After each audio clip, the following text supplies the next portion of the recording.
ഞാൻ പിറന്ന മണ്ണ്, ഞാനിഴഞ്ഞ മണ്ണ്, ഞാൻ കളിച്ച് ഞാൻ ചിരിച്ച് ഞാൻ വളർന്ന മണ്ണ്, വേദകൽപപാദപത്തിൻ വേരുറച്ച മണ്ണ്,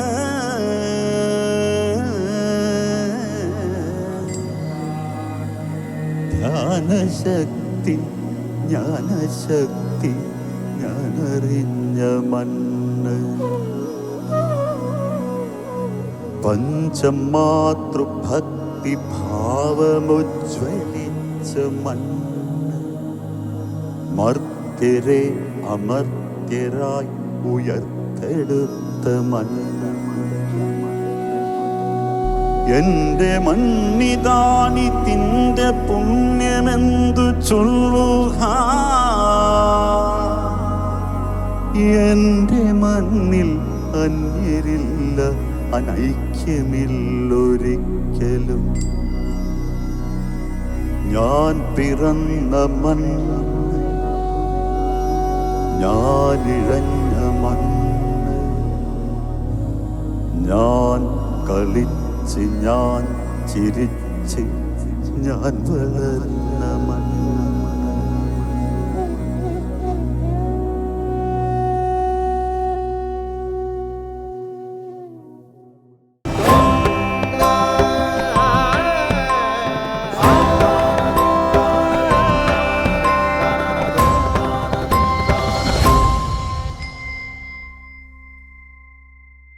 നമസ്കാരം.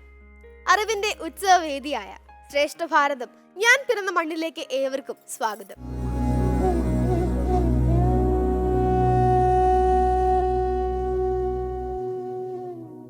ശ്രേഷ്ഠ ഭാരത വേദിയിൽ നമുക്ക് അറിവ് പകർന്നു തന്ന് നമ്മെ മുന്നോട്ട് നയിക്കുന്ന നമ്മുടെ ഏറ്റവും പ്രിയപ്പെട്ട ആചാര്യസഭയെ നമുക്ക് ആദ്യം പരിചയപ്പെടാം. ആദ്യമായി സ്വാമിനി ഭവ്യാമൃത പ്രാണ, മാതാ അമൃതാനന്ദമയി മഠം, തിരുവല്ല ആശ്രമം മഠാധിപതി ഡോക്ടർ അലക്സാണ്ടർ ജേക്കബ് സർ, മുൻ DGP. Doctor PV Viswanathan Namboothiri sir, Kottayam Baselios കോളേജിലെ മുൻ സംസ്കൃത പ്രൊഫസർ.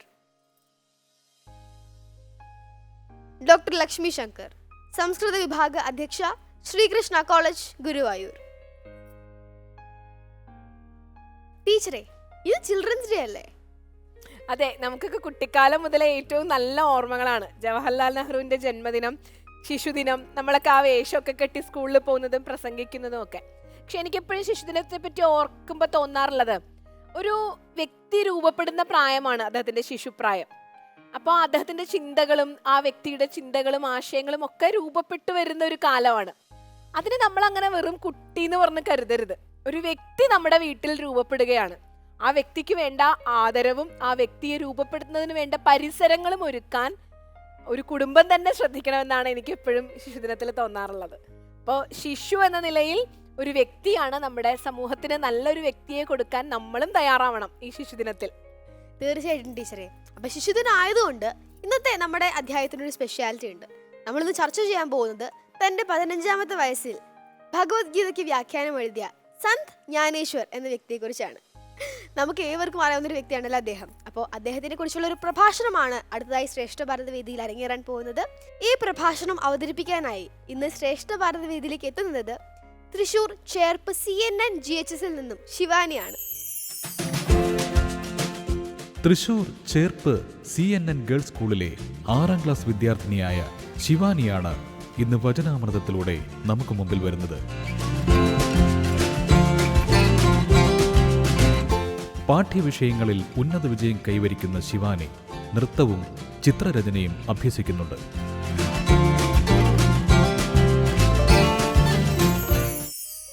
നമുക്ക് സ്വാഗതം ചെയ്യാം ശിവാനിയെ.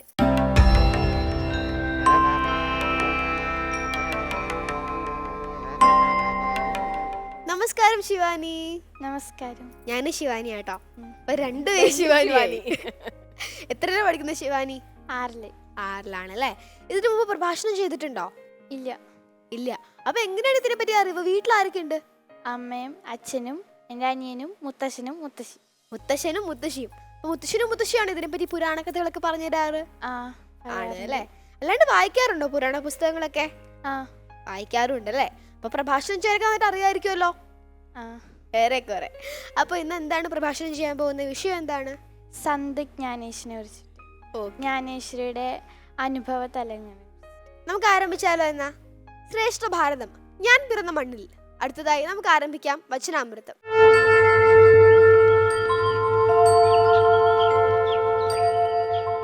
പ്രിയ സജ്ജനങ്ങളെ, ഏവർക്കും നമസ്കാരം. സന്ത് ജ്ഞാനേശ്വരിയുടെ അനുഭവ തലങ്ങൾ. മഹാരാഷ്ട്രയുടെ ആധ്യാത്മിക ചരിത്രത്തിലെ സുവർണ കാലഘട്ടം 13-ാം നൂറ്റാണ്ടിനും 14-ാം നൂറ്റാണ്ടിനും ഇടയ്ക്കുള്ള കാലഘട്ടമാണെന്ന് പറയാം. ഇക്കാലത്താണ് അവിടെ അനവധി ഭക്തകവികൾ ഉദയം കൊണ്ടത്. ഈ ആത്മീയ മുന്നേറ്റത്തിന്റെ അനിഷേധ്യ നേതാവായിരുന്നു സന്ത് ജ്ഞാനേശ്വർ. 22 വയസ്സ് പൂർത്തിയാകുന്നതിന് മുമ്പ് തന്നെ അദ്ദേഹം സ്വയം ജീവത്യാഗം ചെയ്തു. മഹാരാഷ്ട്രയിലെ ഭക്തി പ്രസ്ഥാനത്തിന് അടിത്തറ പാകിയത് ഇദ്ദേഹമാണ് എന്നു പറഞ്ഞാൽ അതിൽ ഒട്ടും തന്നെ അതിശയോക്തിയില്ല. AD 1290 കേവലം 15 വയസ്സ് പ്രായമുള്ളപ്പോഴാണ് ശ്രീ സന്ത് ജ്ഞാനേശ്വരി രചിക്കുന്നത്.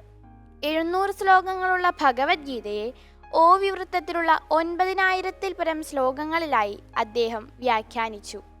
ഗീതാഭാഷ്യം രചിക്കുമ്പോൾ ജ്ഞാനേശ്വരൻ മുന്നിൽ കണ്ടത് സാധാരണക്കാരനെയാണ്.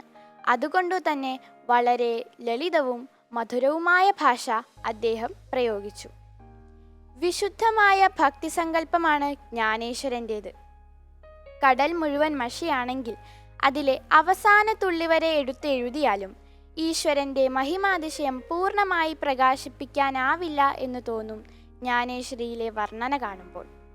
മഹാഭാരതത്തിൻ്റെ മഹിമ പറഞ്ഞാരംഭിക്കുന്ന ഈ ഗ്രന്ഥത്തിൽ ഭഗവത്ഗീത രഹസ്യം വിവരിക്കാൻ താൻ അർഹനല്ലെന്ന് പറഞ്ഞുകൊണ്ടാണ് അദ്ദേഹം ആരംഭിക്കുന്നത്.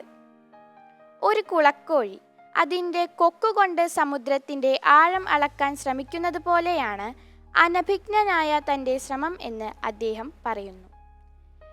സദ്ധർമ്മചാരികളുടെ വിശിഷ്ട ലക്ഷണമാണല്ലോ വിനയം.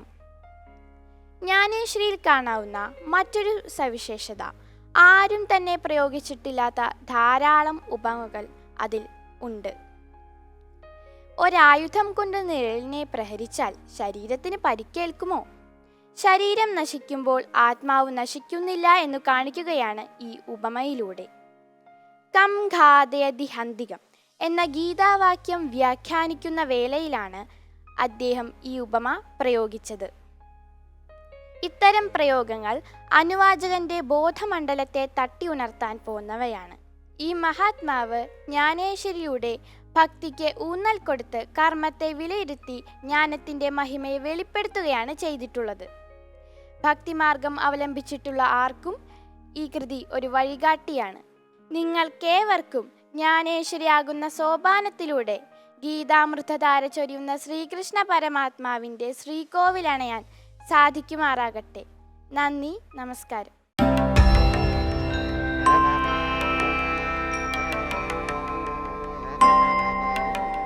ശിവാനി നന്നായിട്ട് അവതരിപ്പിച്ചു കേട്ടോ.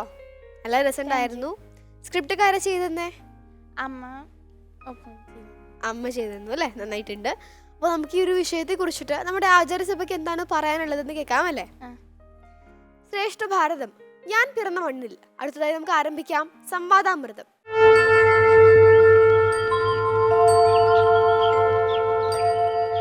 ഇന്നത്തെ സംവാദാമൃതം ചർച്ച ചെയ്യേണ്ടത് ഭാരതത്തിന്റെ ആധ്യാത്മിക പാരമ്പര്യത്തിലെ തേജസ്സുറ്റ ജ്ഞാനേശ്വരൻ, സന്ത് ജ്ഞാനേശ്വർ എന്നറിയപ്പെടുന്ന മഹാത്മാവിനെ കുറിച്ചാണ്. ശിവാനി സൂചിപ്പിച്ചതുപോലെ തന്നെ ഈ ഒരു മഹാരാഷ്ട്രയുടെ ഭക്തി പ്രസ്ഥാനം ഭാരതത്തിന്റെ ദേശീയ പ്രസ്ഥാനത്തിനും നമുക്കൊരു സാമൂഹ്യ ബോധം, ഐക്യം, ആത്മീയ നവോത്ഥാനം ഇതിനൊക്കെ വലിയ കാരണമായിട്ടുണ്ട്.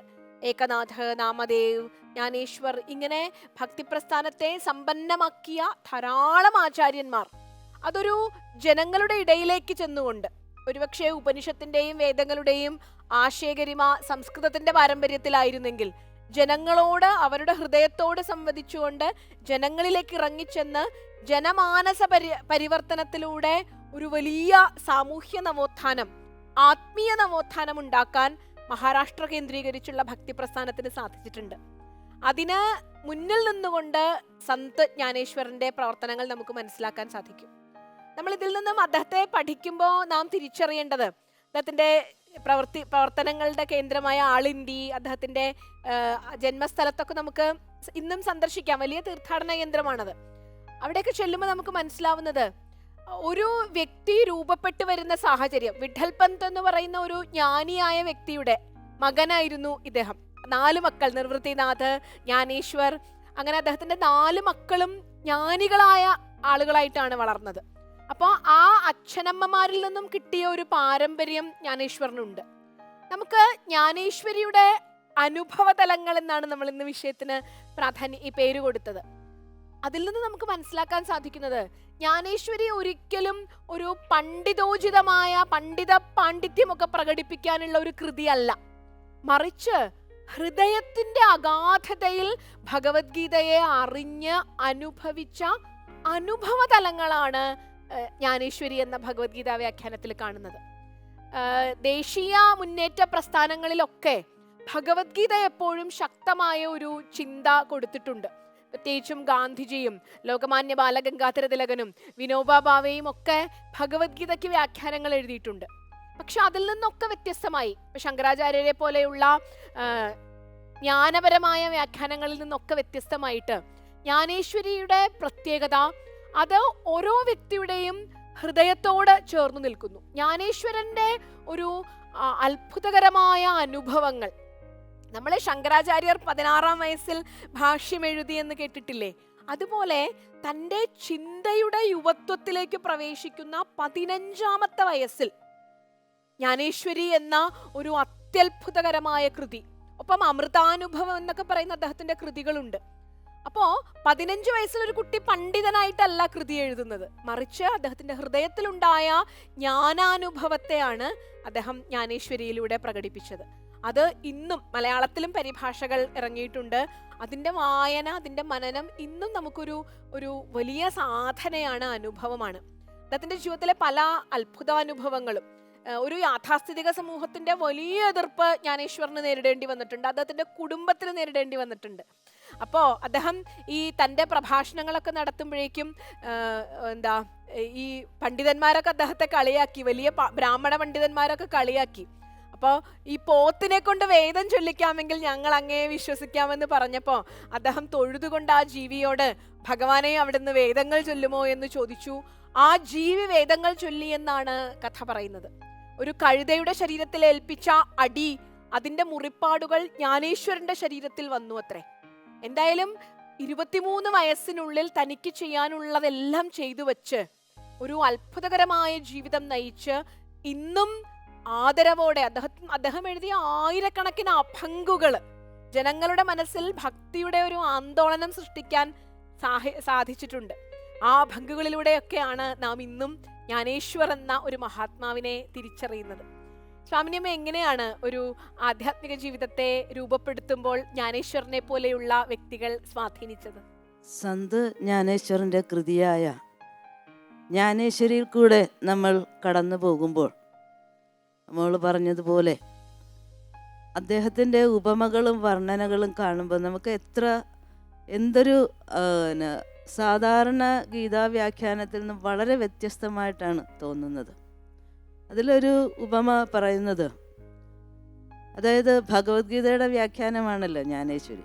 അപ്പം അർജുനൻ തൻ്റെ ബന്ധുക്കളെ കണ്ടിട്ട് യാതൊരു ഒരു നിവൃത്തിയില്ലാതെ, അതായത് തനിക്കിനി ഒന്നും ചെയ്യാൻ പറ്റില്ല എന്നുള്ള നിസ്സഹായമായ അവസ്ഥയോടുകൂടി ഇരിക്കുന്ന സമയത്ത് സ്വന്തക്കാരും ബന്ധുജനങ്ങളും എങ്ങനെയാണ് ഒരുവനെ ബന്ധനസ്ഥനാക്കുന്നത് എന്ന് പറഞ്ഞിട്ടൊരു ഉപമ പറയുന്നുണ്ട്. അതായത് വണ്ടുകൾക്ക് കാഠിന്യമുള്ള മരത്തെയും തുളച്ചു കയറാൻ പറ്റും. എന്നാൽ വണ്ടുകൾ തൻ്റെ പ്രേമഭാജനമായ താമര കൂമ്പിക്കഴിഞ്ഞാൽ ആ ഇതളിനുള്ളിലിരുന്ന് പുറത്തേക്ക് വരാതെ, അതിനെ നോവിക്കാതെ, അതിൻ്റെ ഉള്ളിൽ തന്നെ ഇരുന്ന് അതിൻ്റെ ജീവൻ എടുക്കുന്നു. ഇതുപോലെ നമ്മളുടെ പ്രിയപ്പെട്ടവരും സ്വന്തക്കാരുമെല്ലാം എത്രമാത്രം നമ്മളെ നശിപ്പിക്കുകയോ വേദനിപ്പിക്കുകയോ ചെയ്തെന്നറിഞ്ഞാലും നമ്മൾ അവർക്ക് വേണ്ടിയിട്ട് ആ ഒരു സ്വന്തം ജീവൻ പോയാലും വേണ്ടിയില്ല അവരെ സന്തോഷിപ്പിക്കണം എന്ന് വിചാരിക്കുന്നു. അതാണ് അർജുനൻ്റെ ആ ഒരു ഭാവത്തിന് സന്ത് ജ്ഞാനേശ്വർ കൊടുത്ത ഒരു വളരെ ലളിതമായ ഒരു ഉപമ. അത് എത്രമാത്രം നമ്മളാരും ചിന്തിക്കാത്ത ഒരു ഉപമയാണ് അവിടെ വന്നിരിക്കുന്നത്. പിന്നെ വേറൊരു ഇത് പറയുന്നുണ്ട്. അതായത് സന്ത് ജ്ഞാനേശ്വർ വിഭൂതി യോഗത്തിൽ, അതായത് അർജുനൻ വിഭൂതി യോഗം വരെ എല്ലാ തത്വങ്ങളും കേട്ട് കഴിഞ്ഞു എന്ന് മനസ്സിലാക്കി ഭഗവാന് ഭയങ്കര സന്തോഷമായി. കാരണം അർജുനൻ ഇനിയും പറയുന്ന കാര്യങ്ങൾക്ക് അധികാരിയാണെന്ന് മനസ്സിലാക്കാൻ വേണ്ടിയിട്ട് അദ്ദേഹം പറഞ്ഞത്, നമ്മളിപ്പോൾ ഒരാൾ അധികാരിയാണോ, ഒരു കുടത്തിൽ നമ്മൾ കുറച്ച് വെള്ളം ഒഴിച്ച് നോക്കും. ഒരു മൺകുടം വാങ്ങിച്ചു കഴിഞ്ഞാൽ അതിന് ഓട്ടയുണ്ടോ എന്ന് കുറച്ച് വെള്ളം ആദ്യം ഒഴിച്ച് നോക്കും. അത് കഴിഞ്ഞിട്ട് അത് ചോരുന്നില്ല എന്ന് കണ്ടാലാണ് കൂടുതൽ വെള്ളം ഒഴിച്ച് അതിനകത്ത് നിറയ്ക്കുന്നത് എന്ന് പറഞ്ഞതുപോലെ ഇത്രയൊക്കെ യോഗങ്ങളെക്കുറിച്ച് പറഞ്ഞു. ഇനി അർജുനൻ കൂടുതൽ ഉൾക്കൊള്ളാൻ പാത്രമാണോ എന്ന് മനസ്സിലാക്കിയിട്ട്, ശരിക്കും എന്ത് നല്ല ഒരു ഉപമയാണത് അല്ലേ? അതുപോലെ ഇങ്ങനെ ഒരുപാട് സന്ദർഭങ്ങൾ ജ്ഞാനേശ്വരി വായിക്കുമ്പം ഞാനത് വളരെ ചെറുപ്പത്തിലെ ഒരുപാട് തവണ വായിച്ചിട്ടുള്ള പുസ്തകമാണ്. അപ്പോൾ ഇത് വായനയിലുടനീളം നമുക്ക് അത്ഭുതകരമായിട്ടുള്ള ഉപമകളും ഇതുപോലെ ഒരിക്കലും മറക്കാത്ത ഒരുപാട് സംഭവങ്ങളുമായിട്ട് ബന്ധപ്പെടുത്തി ഇതുപോലുള്ള ഉപമകൾ അതിനകത്ത് കാണാൻ സാധിക്കും. പറഞ്ഞതുപോലെ 15-ാമത്തെ വയസ്സിൽ ഭഗവത്ഗീതയ്ക്ക് ഭാഷ്യം എഴുതണമെങ്കിൽ അദ്ദേഹത്തിൻ്റെ ജ്ഞാനത്തിൻ്റെ ആഴം എത്രമാത്രമാണെന്ന് നമുക്ക് ഊഹിക്കാൻ പോലും വയ്യ. അദ്ദേഹത്തിൻ്റെ ആദർശം ഉൾക്കൊണ്ടുകൊണ്ട് നമുക്ക് ജീവിതം മുന്നോട്ട് കൊണ്ടുപോകാൻ അനുഗ്രഹിക്കട്ടെ. ജ്ഞാനേശ്വരൻ്റെ അനുഭൂതി തലങ്ങളെ സാർ എങ്ങനെയാണ് മനസ്സിലാക്കുന്നത്? ജ്ഞാനത്തെ ഈശ്വരനായി കണ്ട് ആരാധിച്ച ഒരു മഹാത്മാവാണ്. ജ്ഞാനമാണ് പരമമായ ഈശ്വരൻ, എൻ്റെ അപ്പുറത്ത് മറ്റൊന്നുമില്ല. ഈ ഒരു ലക്ഷ്യം ചെറുപ്പം മുതൽ തന്നെ ജീവിതത്തിൽ സ്വാംശീകരിച്ച ഒരു മഹാത്മാവാണ്. വളരെ ചെറുപ്പകാലത്തിൽ തന്നെയാണ് അദ്ദേഹം ഉപനീതനാവാത്ത ബ്രാഹ്മണൻ എന്ന് വേണമെങ്കിൽ പറയാം. അതിനൊന്നും അദ്ദേഹം നിന്നില്ല. അദ്ദേഹത്തിന് കുടുംബ സാഹചര്യം അങ്ങനെയാണ്. പക്ഷെ അദ്ദേഹം പഠിച്ചു. വേദാന്തങ്ങളും ഉപനിഷത്തുകളും ഒക്കെ പഠിച്ച് എന്താണ് ജ്ഞാനം എന്ന് സ്വയം തിരിച്ചറിഞ്ഞ് ഏറ്റവും വലിയ പരമേശ്വരൻ ജ്ഞാനം തന്നെയാണെന്ന് അറിയുകയും ഭക്തിമാർഗത്തിൽ കൂടി ആ ജ്ഞാനത്തെ അലിയിച്ച് ജനങ്ങളിലേക്ക് എത്തിക്കാൻ വേണ്ടി ശ്രമിച്ചു. ഇത് അദ്ദേഹത്തിൻ്റെ മഹനീയമായൊരു കാഴ്ചപ്പാടാണ്. ജ്ഞാനത്തെ അതുപോലെ ജനങ്ങളിലേക്ക് കൊടുക്കാൻ യത്നിച്ചില്ല. അതാവില്ല എന്ന് അദ്ദേഹത്തിനറിയാം. അതിന് ഭക്തി കൊണ്ട് ഈ ജ്ഞാനത്തെ അലിയിച്ച് ഒരു ഭാഷ്യത്തിൽ കൂടി ഒഴുക്കി തന്നിരിക്കുന്നു. ഇതാണ് ജ്ഞാനേശ്വരി ഭാഷ്യത്തിൻ്റെ മഹാത്മ്യത. അത്ര സരളമാണ്, നിർമ്മലമാണ്. ഇപ്പോൾ സാമാന്യമ്മ സൂചിപ്പിച്ചത് എത്ര ഉദാഹരണം നമുക്ക് പരിചയമുള്ളതാണ്. ഈ താമരപ്പൂവും വണ്ടും കുടവൊന്നും ആർക്കും അപരിചിതമല്ല. അതിന് ജ്ഞാനമൊന്നും ആവശ്യമില്ല.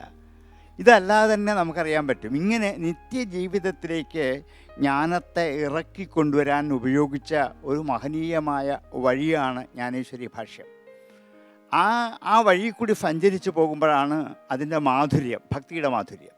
അപ്പോൾ അദ്ദേഹം ജ്ഞാനി ആയിരുന്നെങ്കിലും ഭക്തി മാർഗത്തിൽ കൂടിയാണ് ഇത് ജനങ്ങളിലേക്ക് എത്തിക്കേണ്ടത് എന്ന് ചിന്തിച്ചു. അങ്ങനെ ചിന്തിക്കുന്ന മഹാത്മാക്കൾ വളരെ വിരളമാണ്. അതൊരു കൊച്ചു കുട്ടിയായിരിക്കുന്ന കാലത്ത്, ഇന്നത്തെ നമ്മളെ ഭാഷയിൽ 15-നും 22-നും ഇടയിലുള്ള കാലഘട്ടമാണ് ഇതിനുവേണ്ടി അദ്ദേഹം ശരിക്കും വിനിയോഗിക്കുന്നത്. അന്ന് ഒരു പക്ഷെങ്കിൽ കൗമാരദശ നിന്നും പിന്നിട്ട് യൗവനത്തേക്ക് കടക്കുന്ന കാലഘട്ടത്തിൽ ഇതേപോലെ ഈ ജ്ഞാനത്തെ അധികരിച്ചുകൊണ്ട് ഭഗവത്ഗീത മുഴുവൻ വ്യാഖ്യാനിക്കുക. അത് സ്വന്തം അനുഭവത്തിൻ്റെ ഓരോ തെളിച്ചവും ആ ഓരോ ഉദാഹരണം കൂടി നമുക്ക് വായിക്കാൻ പറ്റും. അത് ഭാരതം നൽകിയ ഏറ്റവും വലിയൊരു സന്ദേശമാണ്. ഒരുപക്ഷേ ഇതുവരെയുള്ള ഗീതാവ്യാഖ്യാനങ്ങളിൽ ശാങ്കര ഭാഷ്യമൊക്കെ എടുത്തു കഴിഞ്ഞാൽ സാധാരണക്കാർക്കൊന്നും ആയിക്കൂടി ഒരിക്കലും കടന്നു പോകാനേ പറ്റില്ല. അതേപോലെ ഒരു ഉന്നത തലത്തിൽ നിൽക്കുന്ന ഒരാൾക്കേ പറ്റുള്ളൂ. അപ്പോൾ ഗീത അങ്ങനെയല്ല, അത് സാധാരണ ജനങ്ങളിലേക്ക് എത്തണം. ജനങ്ങളിലേക്ക് എത്തണമെങ്കിൽ അവർക്ക് പരിചിതമായ മണ്ണും കൊട്ടയും കലവും ഒക്കെ ഉദാഹരണമായി സ്വീകരിച്ചുകൊണ്ട് അവരുടെ മുമ്പിലേക്ക് എത്തിച്ചാൽ അനായാസമായിട്ടും ഗീതയുടെ ആശയം അവരുടെ ഉള്ളിൽ എത്താൻ പറ്റുമെന്ന് ചിന്തിക്കാൻ പറ്റിയത് അദ്ദേഹത്തിൻ്റെ ജ്ഞാനം ഈശ്വരനായി കണ്ടതുകൊണ്ടാണ്. അപ്പോൾ അങ്ങനെ വേദവേദാന്തങ്ങളൊക്കെ പഠിച്ച് ജ്ഞാനേശ്വരിയായി മാറിയ അദ്ദേഹം അതിലളിതമായി ലഘുവായി ഭഗവത്ഗീത ഓരോരോ ഉദാഹരണങ്ങൾ കൂടി എത്ര ഉദാഹരണം ഓരോ യോഗത്തിൽ കൂടി കടന്നു പോകുമ്പോഴും നമ്മളെ അത്ഭുതപ്പെടുത്തുന്ന മനോഹരമായ ഉദാഹരണങ്ങൾ അതിലുണ്ട്. അതിൽ കൂടി സഞ്ചരിച്ചു പോകാൻ, അതിൽ കൂടി കടന്നു വരാൻ നമുക്ക് ക്ഷണിക്കാനേ പറ്റുള്ളൂ. കാരണം ഒന്നും നമുക്ക് ഉദാഹരിക്കാൻ നമുക്കിവിടെ സമയം കിട്ടില്ലാത്തതുകൊണ്ട് ഉള്ള സമയത്ത് ഇതിൻ്റെ മഹാത്മ്യം എന്താണെന്ന് ഒന്ന് തിരിച്ചറിഞ്ഞാൽ അതിൽ കൂടി കടന്നു വന്നാൽ ഏറ്റവും മനോഹരമായ ഗീത മനസ്സിലാക്കാൻ പറ്റും. നിത്യജീവിതത്തിനുള്ളൊരു വഴിയാണ് ഗീത എന്നറിയാൻ പറ്റും. അങ്ങനെ ഗീതയെ എത്ര ലളിതമാക്കി അവതരിപ്പിക്കാൻ സാധിക്കുമോ എന്നുള്ള ഒരു നിദർശനം നമ്മുടെ മുമ്പിൽ കാഴ്ചവെച്ച ആ ഒരു കൊച്ചു ചെറുപ്പക്കാരന് വാസ്തവത്തിൽ ഭാരതം എന്നും കാൽക്കൽ പുഷ്പങ്ങൾ അർച്ചിച്ച് ആരാധിക്കണം. എത്ര വലിയ ജീവിതകാലം എത്ര കാലം ജീവിച്ചിരുന്നാലും ഈ ഒരു ചെറിയ മിന്നൽ മതി നമുക്ക് വെളിച്ചം പകർന്ന് നമ്മളൊക്കെ നല്ല വഴിയിലേക്ക് നയിക്കുവാൻ. ഈ മിന്നൽ എന്നും നമ്മുടെ ജീവിതത്തിൽ മായാതെ നിൽക്കട്ടെ നമുക്ക് ആശംസിച്ചുകൊണ്ട് ഉപസംഹരിക്കാം. സാറിൻ്റെ യാത്രകളും സാറിൻ്റെ ചിന്തകളും വായനകളും ഒക്കെ ജ്ഞാനേശ്വരിയിലേക്കും ജ്ഞാനേശ്വരനിലേക്കും പരിണമിച്ചിട്ടുണ്ടോ? അങ്ങനെയാണെങ്കിൽ എങ്ങനെയാണ് അദ്ദേഹത്തെ മനസ്സിലാക്കുന്നത്? ഞാൻ മഹാരാഷ്ട്ര സന്ദർശിക്കാൻ പോയി ഭാരത ദർശനത്തിൻ്റെ ഭാഗമായിട്ട്. അന്ന് ഈ ജ്ഞാനേശ്വരൻ്റെ സ്ഥലങ്ങളും ക്ഷേത്രങ്ങളും ഒക്കെ പോയി വിശദമായി 3 ദിവസം യാത്ര ചെയ്തു. അത് വലിയൊരു അനുഭവമായിരുന്നു. ജ്ഞാനേശ്വരൻ 1275 ജനിക്കുന്നത്, 1275 AD. അദ്ദേഹത്തിൻ്റെ അച്ഛൻ വിത്തൽഭായ് കുൽക്കർണി എന്ന് പറഞ്ഞ ആളായിരുന്നു. കുൽക്കർണി എന്ന് പറഞ്ഞാൽ മലയാളികൾക്ക് മനസ്സിലാണെങ്കിൽ തഹസീൽദാർ സ്ഥാനമുള്ള ഒരാളായിരുന്നു. അദ്ദേഹം സന്യാസിയാവാനായിട്ട് കാശിയിൽ പോയി സന്യാസം സ്വീകരിച്ചു. സന്യാസം സ്വീകരിച്ചു കഴിഞ്ഞപ്പോൾ അദ്ദേഹത്തിന് ഒരു ദർശനം വന്നു. നിന്നിലൂടെ അല്ല, നിൻ്റെ സന്തതിയിലൂടെയാണ് ഞാൻ വെളിവാകാൻ പോകുന്നതെന്ന്. നീ പോയി കല്യാണം കഴിക്കാൻ പറഞ്ഞു. അങ്ങനെ വിത്തൽഭായ് തിരിച്ചു വന്ന് കല്യാണം കഴിച്ചാണ് ഈ 4 മക്കളുണ്ടായത്. ഭഗവാൻ ആ വാക്ക് വിവാഹത്തിന് ശേഷമാണ് സന്യസിക്കാൻ. അത് കഴിഞ്ഞ് രാമാനന്ദ സ്വാമികൾ തിരിച്ചു പിടിച്ചുകൊണ്ടുവന്നു. അപ്പോൾ ദർശനം കിട്ടി തിരിച്ചു കൊണ്ടുവന്ന് ദൈവം വാക്ക് പാലിച്ചു. മക്കളിലൂടെ അവസാനം ജ്ഞാനേശ്വരിലൂടെ അത്യപൂർവമായ ദർശനം കിട്ടി. ഉത്തരേന്ത്യയിലെ നവോത്ഥാനം 9-ാം നൂറ്റാണ്ട് തൊട്ട് 14-ാം നൂറ്റാണ്ട് വരെ വന്നു കഴിഞ്ഞ് ആ നവോത്ഥാനം മഹാരാഷ്ട്രയിലോട്ടും ആന്ധ്രയിലോട്ടും കടന്നു 13 മുതൽ 16 വരെ നൂറ്റാണ്ടുകളിൽ. അത് കഴിഞ്ഞാണത് കേരളത്തിലോട്ട് വന്ന പൂന്താനവും എഴുത്തച്ഛനും മേൽപ്പത്തൂരും ഒക്കെ വരുന്നൊരു പ്രസ്ഥാനം. അപ്പോൾ ആ തെക്കോട്ട് വരുന്ന ആ വരവിലാണ് ഈ മഹാരാഷ്ട്രയെ സ്വാധീനിക്കുന്നത്. അപ്പോൾ ജ്ഞാനേശ്വർ 1299 21ാമത്തെ വയസ്സിൽ മരിച്ചു എന്നാണ്. 24ാമത്തെ വയസ്സിൽ മരിച്ചു, ചിലർ 22ാമത്തെ വയസ്സിൽ മരിച്ചു എന്ന് വേറെ ചിലർ. എന്തായാലും ശരി, 25 വയസ്സിനപ്പുറത്ത് ഒരു ചരിത്രകാരനും പറയുന്നില്ല. അദ്ദേഹത്തിൻ്റെ ജീവിതത്തെ അപഗ്രഥിക്കുമ്പോൾ ഒന്ന് അദ്ദേഹം തുടങ്ങി വെച്ച ആ യാത്രയാണ്. അതിലൂടെ ആദ്യമായി അദ്ദേഹത്തിൻ്റെ ശിഷ്യഗണങ്ങളിൽ എണ്ണാവുന്ന ഒരാളാണ് യഗന്നാഥ്. രാമായണത്തിൻ്റെ മറാത്തി വേർഷൻ ഓഫ് രാമായണം എഴുതിയ യഗന്നാഥിൻ്റെ ആ ജ്ഞാനദൃഷ്ടിയുടെ തുടക്കം ജ്ഞാനേശ്വരിൽ നിന്നാണ്. അദ്ദേഹത്തിൻ്റെ ആ നവോത്ഥാന പ്രസ്ഥാനത്തിൽ പിന്നെ വന്ന മഹാനായ മനുഷ്യനാണ് തുക്കാറാം. ആ തുക്കാറാമിലൂടെയാണ് മറാത്ത ഭക്തി പ്രസ്ഥാനത്തിൻ്റെ ഒരു വലിയ സ്രോതസ് അങ്ങോട്ട് ആരംഭിക്കുന്നത്. അദ്ദേഹം വളരെ ഭംഗിയായിട്ട് ഒരു ജനങ്ങൾക്ക് ഭക്തി വർദ്ധിക്കണമെങ്കിൽ തീർത്ഥാടനങ്ങൾ വേണമെന്ന് അദ്ദേഹം തീരുമാനിച്ചു. അങ്ങനെയാണ് അദ്ദേഹം പത്തർവാരി വാരി എന്ന് പറയുന്ന, നമ്മൾ ഈ ശബരിമല തീർത്ഥാടനം എന്ന് പറയുന്ന പോലെ മഹാരാഷ്ട്രക്കാരുടെ ഏറ്റവും വലിയ തീർത്ഥാടനമാണ് പഹൽവാരി വാരി എന്ന് പറയുന്ന സംഭവം. ലക്ഷക്കണക്കിന് ആളുകൾ വന്നിട്ടാണ് പോകുന്നത്. അതിൻ്റെ തുടക്കം ഇദ്ദേഹത്തിൽ നിന്നാണ്. പക്ഷേ ജ്ഞാനേശ്വരൻ്റെ ഗ്രന്ഥങ്ങൾ വായിക്കുമ്പോഴാണ് നമ്മൾ അത്ഭുതപ്പെട്ടു പോകുന്നത്. 15 വയസ്സാവുന്നതിന് മുമ്പ് തന്നെ ജ്ഞാനേശ്വരി പോലൊരു പുസ്തകം എഴുതി ഭഗവത്ഗീത 7000 വാക്യങ്ങളിലായി അദ്ദേഹം സമാഹരിക്കുകയാണ്. പക്ഷേ സംസ്കൃതത്തിൽ ഉപയോഗിക്കുന്ന ടെക്നിക്കൊന്നും ഉപയോഗിക്കാതെ സാധാരണ മറാത്തിക്കാരന് മനസ്സിലാകുന്ന മറാത്തി ഭാഷയിലേക്കാണ് അദ്ദേഹം എഴുതുന്നത്. അതേ ആത്മാനുഭവം എഴുതുമ്പോൾ വീണ്ടും മായ എന്താണ്, ശൂന്യവാദം എന്താണ്, ശങ്കരാചാര്യരുടെ 2 പ്രഗത്ഭമായ 2 സംഗതികൾ എടുത്തിട്ട് നമ്മളൊക്കെ ഇപ്പോഴും ബ്രഹ്മസൂത്ര ഭാഷ്യം വായിച്ച അക്കും പൊക്കും തിരിയാതിരുന്ന് കറങ്ങിയിട്ടുണ്ട് ഞാനൊക്കെ. പക്ഷേ എത്ര സിമ്പിളായിട്ട് മറാത്താക്കാരുടെ സാധാരണ ജനത്തിന് മനസ്സിലാക്കാത്ത രീതിയിലാണ് ആത്മാനുഭവത്തിൽ അത് വ്യാഖ്യാനിച്ചെടുക്കുന്നത്. അത് കഴിഞ്ഞ് അദ്ദേഹം യോഗസൂത്രത്തിനൊരു വ്യാഖ്യാനം എഴുതിയിട്ടുണ്ട്. 16 വയസ്സിൽ എഴുതിയെന്നാണ് പറയുന്നത്. യോഗാവശിഷ്ടത്തിന് വ്യാഖ്യാനം എഴുതിയെന്ന് ചിലർ പറയുന്നു. അദ്ദേഹം അല്ല എന്ന് വാദിക്കുന്നവരുണ്ടെങ്കിലും ആ ഗ്രന്ഥം മറാത്തി ഭാഷയിലേക്ക് വ്യാഖ്യാനം ചെയ്ത് വരുമ്പോൾ വളരെ സുന്ദരമായ ഒരു വ്യാഖ്യാനമായിട്ട് ഭവിക്കുകയാണ്. അദ്ദേഹത്തിൻ്റെ അഭംഗുകൾ എന്ന് പറയുന്നത് നമ്മളൊക്കെ ഓരോ ഭാഷയിൽ സ്തോത്രങ്ങൾ ഗാനങ്ങളായി പാടാൻ വേണ്ടി, മറാത്തി ഭാഷയിൽ പാടാൻ വേണ്ടി അദ്ദേഹത്തിൻ്റെ അഭംഗുകൾ വലിയ ഒരു മാർഗം സ്വീകരിക്കുകയാണ്. അദ്ദേഹം ഹരിപദം എഴുതി. ആ ഹരിപദത്തിൽ ഈശ്വരന് അഭിമുഖമായി പോകുന്ന ഒരാൾ എങ്ങനെയാണ് ഈശ്വരൻ അഭിമുഖമായി പോകേണ്ടതെന്നുള്ളത് വളരെ ഭംഗിയായിട്ടാണ് ആ ഹരിപദത്തിൽ വിവരിക്കുന്നത്. ആ ഹരിപദത്തിലെ ആ വിവരണം നമ്മൾ വായിക്കുമ്പോൾ വളരെ രസകരമായി ഈ ഭക്തി പ്രസ്ഥാനത്തിൻ്റെ സാധാരണ മനുഷ്യനെ നയിച്ചു പോകുന്നത് കാണുകയാണ്. അപ്പോൾ 24 വയസ്സുകൊണ്ട് 1275 to 1299 24 വയസ്സുകൊണ്ട് ഒരു ജനതയെ മുഴുവൻ ചിന്താസരണിയെ മാറ്റി മറാത്തി ഭാഷയിലേക്ക് ഭക്തി പ്രസ്ഥാനം ഉദ്ഘാടനം ചെയ്യുന്നതിന് കഴിഞ്ഞു. ഹരിപദത്തിലെ പ്രസിദ്ധമായ സ്തോത്രമാണ് ശിവാനി സ്തോത്രം എന്ന് പറയുന്നത്. ഇന്ന് ഒരു ശിവാനി കോമ്പീറിയുകയും മറ്റൊരു ശിവാനി ജ്ഞാനേശ്വരനെ വ്യാഖ്യാനിക്കുകയും ചെയ്യുമ്പോൾ ഈ ശിവാനി ദ്വയങ്ങൾ ഇന്ന് ശിവാനി സ്ക്വയർ എന്ന് അവതരിപ്പിച്ച ഈ ജ്ഞാനേശ്വരൻ്റെ ദർശനം വളരെ ടച്ചിങ് ആയി എന്ന് പറയുന്നതിൽ വളരെ സന്തോഷമുണ്ട്. സന്ത് ജ്ഞാനേശ്വരനെ ഇപ്പം നമ്മളൊരു പ്രഭാഷണത്തിന് വേണ്ടിയല്ലേ പഠിച്ചത്, പക്ഷെ അദ്ദേഹത്തിൻ്റെ കൃതി വായിക്കാനും അദ്ദേഹത്തിൻ്റെ ജീവിതം മനസ്സിലാക്കാനും നമുക്ക് കുറച്ചും കൂടി സാധിക്കണം. അപ്പോഴാണ് നമ്മൾ ഭാരതത്തെ അറിയുന്നത്. നമുക്ക് ഈ സംവാദാമൃതം ഇവിടെ അവസാനിപ്പിക്കാം. തീർച്ചയായിട്ടും ടീച്ചറെ, ഈ ഒരു ചർച്ചയ്ക്ക് വഴിയൊരുക്കിയ ശിവാനിക്ക് ഒരിക്കൽ കൂടി ഒരുപാട് നന്ദിയുണ്ട്. ശിവാനിക്ക് ശ്രേഷ്ഠ ഭാരതം ഞാൻ പിറന്ന മണ്ണിൻ്റെ വക ചെറിയൊരു ഉപഹാരമുണ്ട്.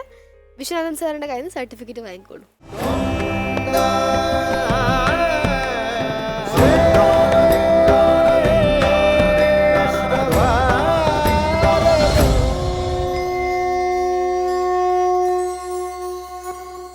ഒരിക്കൽ കൂടി ശിവാനിക്ക് ഒരുപാട് നന്ദിയുണ്ട്. Thank you so much. ശ്രേഷ്ഠ ഭാരതം ഞാൻ പിറന്ന മണ്ണിന്റെ ഇന്നത്തെ സംവാദാമൃതം ഇവിടെ അവസാനിക്കുകയാണ്. ശിവാനിക്കുട്ടി, എന്തോ ഇന്ന് ശിശുദിനമാണ്. ഞങ്ങളുടെയൊക്കെ മനസ്സിൽ എന്നും ശിവാനിക്കുട്ടിയുടെ ആ പഴയ കുഞ്ഞു ശിവാനിയില്ലേ, ആ കുട്ടിയാണ് എപ്പോഴും ഉള്ളത്. അപ്പൊ ശിവാനിയുടെ ഒരു ഡാൻസും കൂടെ ആയാൽ ആ ശിശുദിനാഘോഷം പൂർത്തിയാവും. ടീച്ചർ ഇപ്പോഴും മാറിയിട്ടൊന്നുമില്ല, ശരീരം ഇത്തിരി വലുതായിരുന്നുള്ളൂ, അത് ഇത്തിരി. പക്ഷേ 10ാം ക്ലാസ്സുകാരി ആണെങ്കിലും ഞങ്ങൾക്ക് ആ കുഞ്ഞു ശിവാനിക്കുട്ടിയെ വലിയ ഇഷ്ടമാണ്. നമുക്കൊരു ഡാൻസ് കണ്ടാലോ ശിവാനിയുടെ? പിന്നെന്താ, തീർച്ചയായിട്ടും.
ശ്രേഷ്ഠ ഭാരതം ഞാൻ പിറന്ന മണ്ണിൽ അടുത്തതായി ധ്യാനാമൃതമാണ്. നമുക്ക് ആരംഭിക്കാം ഇന്നത്തെ ധ്യാനാമൃതം.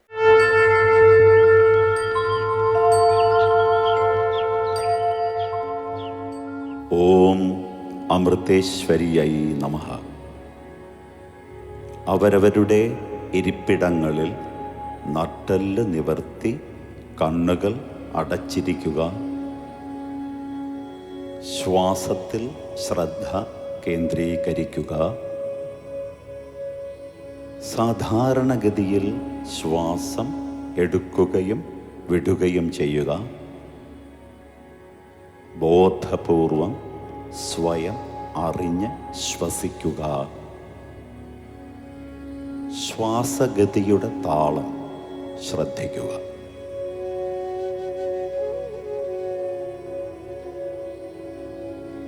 ഇനിയും ശ്വാസം അകത്തേക്കെടുക്കുമ്പോൾ മാ എന്ന ശബ്ദത്തിൻ്റെ തരംഗങ്ങൾ ശ്വാസത്തിൽ സ്പന്ദിക്കുന്നതായി ഭാവന ചെയ്യുക. ശ്വാസം പുറത്തേക്ക് വിടുമ്പോൾ ഓം എന്ന ശബ്ദത്തിൻ്റെ തരംഗങ്ങൾ ശ്വാസത്തിൽ സ്പന്ദിക്കുന്നതായി ഭാവന ചെയ്യുക. ശ്വാസം അകത്തേക്കെടുക്കുമ്പോൾ മാ, പുറത്തേക്ക് വിടുമ്പോൾ ഓ. ഈ ശബ്ദ തരംഗങ്ങൾ ശ്വാസഗതിക്കനുസരിച്ച് താളാത്മകമായി സ്പന്ദിക്കുന്നതായി മനസ്സുകൊണ്ട് ഭാവന ചെയ്യുക. മാ, ഓ,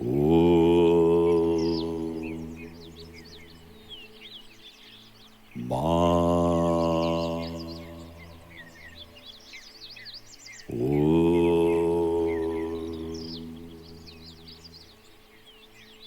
മാ, ഓ.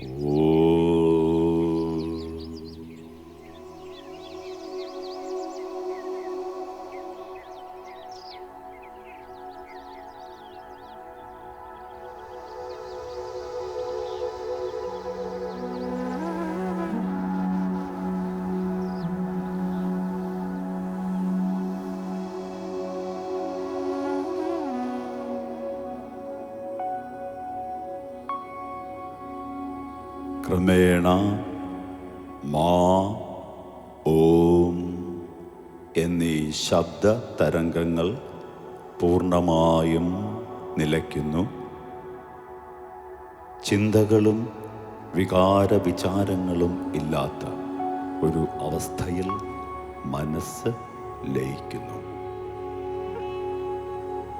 മേഘങ്ങളില്ലാത്ത അനന്തമായ ആകാശം പോലെ, ഓളങ്ങളില്ലാത്ത സുന്ദരമായൊരു തടാകം പോലെ മനസ്സ് നിശ്ചലമാകുന്നു, ശാന്തമാകുന്നു.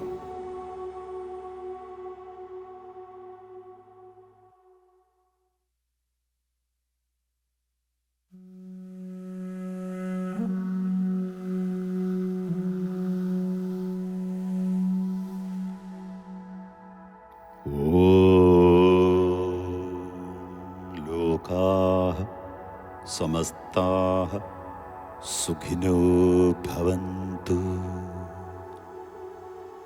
ഓം ശാന്തി ശാന്തി ശാന്തി.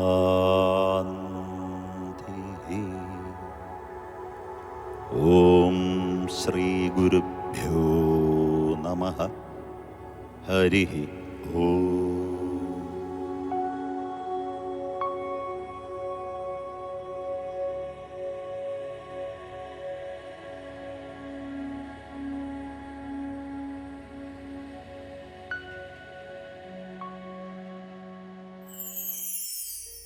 ഏറെ അർത്ഥസാധ്യതകളിലേക്ക് നീണ്ട ഒരു ചർച്ചയാണ് ഇന്ന് ശ്രേഷ്ഠ ഭാരത വേദിയിൽ നടന്നത്. പ്രേക്ഷകർക്ക് ഏവർക്കും ഈ ചർച്ചയുടെ സാരം ഉൾക്കൊള്ളാൻ കഴിഞ്ഞു എന്നുറച്ച് വിശ്വസിച്ചുകൊണ്ട് ഇന്നത്തേക്ക് നിർത്തുന്നു. നന്ദി, നമസ്കാരം. നീ മാലയിടുമ്പോൾ ഈ ചുടിക്കൊടുത്ത ചൂടാർമണി എത്ര ആനന്ദം അനുഭവിക്കുന്നു. കളിക്കൂട്ടുകാരനായി കൃഷ്ണൻ, കാമുകനായി കൃഷ്ണൻ, എല്ലാത്തിനും ശ്രീരംഗനാഥൻ തന്റെ ഭർത്താവാണ് എന്ന് കരുതിക്കൊണ്ടാണ് ആ കുട്ടിയുടെ യൗവനകാലമൊക്കെ ഉണ്ടാവുന്നത്. ഈശ്വരനെ സമർപ്പിച്ചു കഴിഞ്ഞാൽ നമ്മുടെ ജീവിതത്തിൽ എന്തും നേടിയെടുക്കാം എന്നുള്ളൊരു സന്ദേശം കൂടിയാണ്. സ്വരൂപധ്യാനം എന്ന് ഭക്തിക്കൊരു ഭേദമുണ്ട്. ആ സ്വരൂപത്തെ ധ്യാനിച്ചുറപ്പിച്ച് ആ സ്വരൂപമായി തീരാൻ പറ്റുക. ആ നാട്യ പെർഫോമൻസിൻ്റെ ആദ്യം ആണ്ടാളുടെ ഗാനമാണ് അഭിനയിക്കുന്നത്, അല്ലെങ്കിൽ ഡാൻസ് ചെയ്ത് കാണിക്കുന്നത്. അത്രമാത്രം തമിഴ് ഇതിനെ സ്വാധീനിച്ചു. Costume courtesy for Shivani. Links collections Marudanguri. Jewelry courtesy for Shivani. Parakat Jewels Ernakulam.